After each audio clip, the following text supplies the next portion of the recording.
Ito na nga po ang aming mga rescue ay napakarami. Kahit saang lugar po ay nag-rescue po ako ng mga aso at pusa. Yan po yung aking mga rescue na mga pusa at saka aso, no. Ayan po ay galing po yan sila sa iba't iba pong mga lugar na akin pong nakuha, napulot. Yan po yung mga aso at pusa na mga itinapon, iligaw po ng mga owner. Kaya ngayon po ay nagsiksikan na po ngayon sila sa kulungan. Kasi yung kulungan po natin ay kukunti lang po, no, at mayroon nga po ito tayong bagong kulungan nga nabili at mayroon nga po sa atin nga nagbigay ng pambili po ng kulungan. Kaya nga po ang aming rescue ay ililipat namin sa malaking kulungan. Yan po yung mga pusa na galing po sa may tulay ng Tondo, Balot, Maynila po, no. Ayan po din ang kulay puti na pusa ay galing po yan siya sa may barangay 18, Caloocan. Yan din po yung mga pusa na itinapon lang po sa damuhan at ngayon po ay kasama ko silang matulog. Tuwing gabi po ay naglaro po yan sila para po hindi sila maboring sa bahay.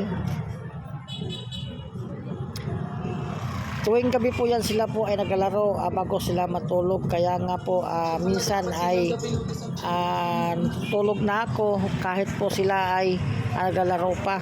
Pero pag pinabayaan ko niya po sila nga maglaro, maya maya po ay natutulog na po yan sila. Diyan po yan sila palagi sa aking pahaan, sa paa po natutulog pag sila po ay pagod na.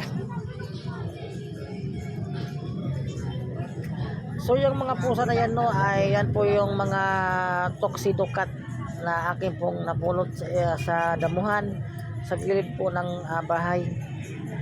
Kasi nga tinapon lang sila doon at nakalagay po sa isang karton yung mga tuxedo cat.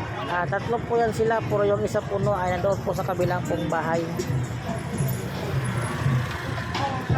Lagi po silang ganyan naglalaro. Hindi napapako sa pagkalalaro nila. Nag-aarutan, nag-aaway-away kunwari. Tapos pag nag-iyak na, ihinto yung isa.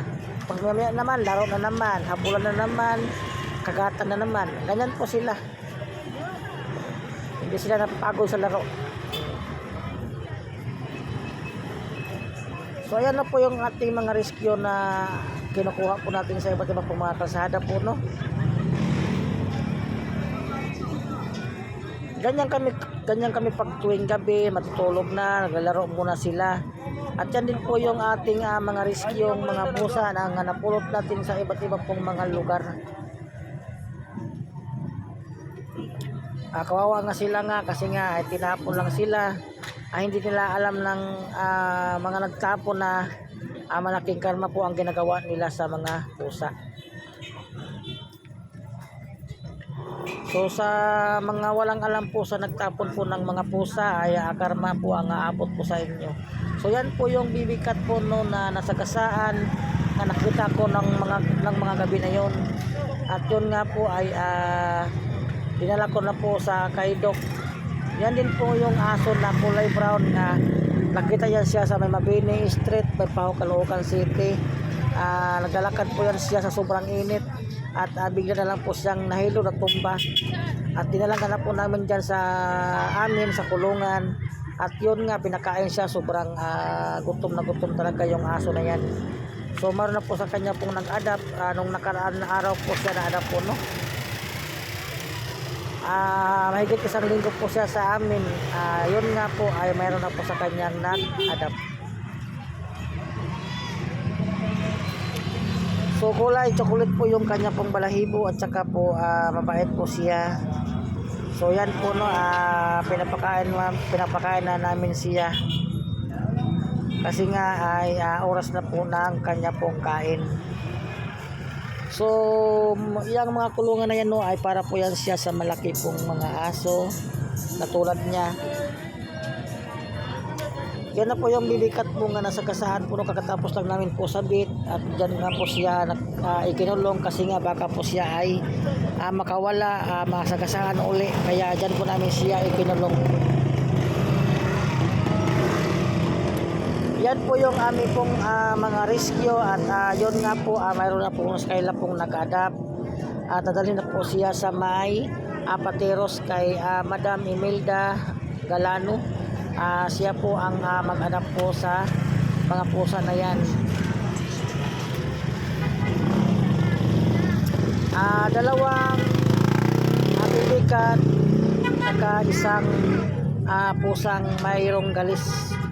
Yan po yung ating pong pinapabit noon na nangingi ng tulong po sa akin po, no, na yun nga. Yan po yung sitso po na gusto na pong itapon ng owner. At ayon nga po, sabi po nga ng owner ay ibigay lang niya sa akin, kaya agad-agad ko po siyang kinuha at dinala nga sa bit, pinag-grooming siya. So hindi namin alam na mayroon pala siyang sakit na parvo. So ayan nga po, no, gino-grooming na po siya ni Doc. At saka pinakapon na rin siya at saka pinaturukan na po rin siya ng anti-rabies. Yan na yung pusa po, no, na kinagat po ng mga langgam yung katawan. So dyan po siya nilagay. Mukhang masungit pa siya, at saka galing po yan kay Doc. Galing po yan sa kay Doc, pinapabit po namin. At yun nga po, medyo magaling-galing na siya. Kaya God bless po. So ito din po yung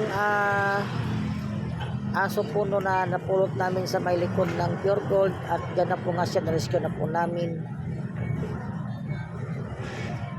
So marami na po ako ditong update po, no. Nandiyan na po yung update nila. Ito naman ay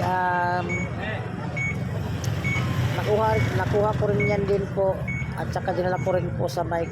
Dinala ko na rin yan sa bit kasi nga ayan po yung kinagat po ng mga langgam. Yun nga, kasi sa una pong doktor po, no, yun nga po, hindi po sila nagagamot kapag wala po nakahandang pera. So nakaready na nga po yung mga aso, at yan po yung shelter po ng helpers. At minsan po dyan ko po pinadala yung mga aso noong una ko pong nagre-rescue. Noong una ko pong nagre-rescue, dyan ko po siya pinadala po sa